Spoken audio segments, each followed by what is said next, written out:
Le Sénégal l'a fait. Elle devient la première équipe de toute l'histoire de la Coupe du Monde. De toute l'histoire de la Coupe du Monde à mener 2-0 et à perdre le match. Elle devient la première équipe. Maintenant qu'on a fait le bilan de ce triste record pour le Sénégal, analysons dans un premier temps les déclarations de Rudy Garcia qui dit « On connaît ces équipes-là, elles perdent leur structure tactique vers la fin du match. » Quand il dit ces équipes-là, il parle des équipes africaines noires. Voilà, il faut dire les termes. C'est parce que lui, il maîtrise la langue de Molière.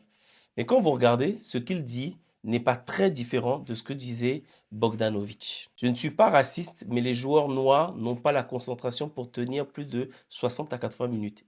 Les deux propos sont exactement similaires. D'ailleurs, pour ces propos-là, on a traité ça de raciste, on a traité ça d'irrespectueux.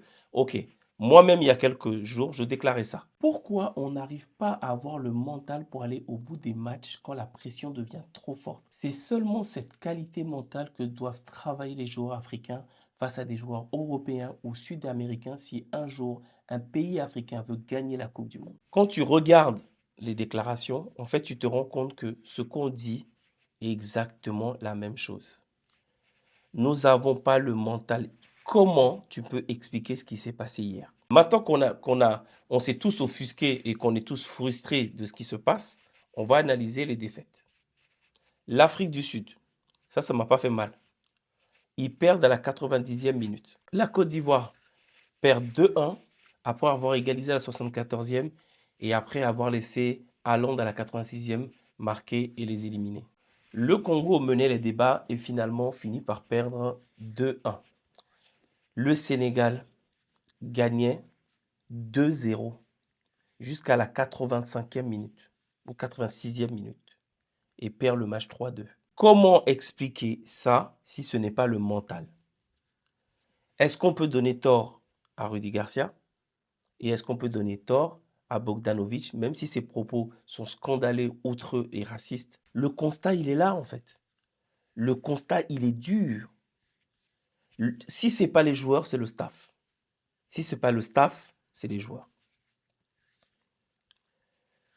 On ne peut pas gagner cette Coupe du Monde en jouant comme on joue. Aujourd'hui, la seule équipe qui a le mental et qui a compris comment le football fonctionnait, c'est le Maroc. Toutes les équipes d'Afrique noire, laissez tomber. On va voir l'Algérie, on va voir l'Égypte. Mais les équipes africaines noires n'ont pas le mental. Voilà, moi je l'affirme. Vous pouvez dire que moi aussi je suis raciste. Mais les équipes d'Afrique noire n'ont pas le mental. Voilà. Mais quand je parle d'équipe, je parle aussi bien du staff que des joueurs. On n'a pas le mental. Quand tu vois le Maroc jouer, c'est-à-dire que le Maroc laisse sa vie sur le terrain. Est-ce que hier, quand la Belgique marque ou égalise, est-ce que vous avez l'impression que les joueurs sénégalais voulaient laisser leur âme sur le terrain? Incompréhensible. Comment tu sors Pape Gueye, le gars qui te tient le milieu de terrain? C'est des remplacements incompréhensibles pour quelqu'un qui connaît le foot. Quelqu'un qui connaît le foot, ces deux remplacements, Pape Gueye et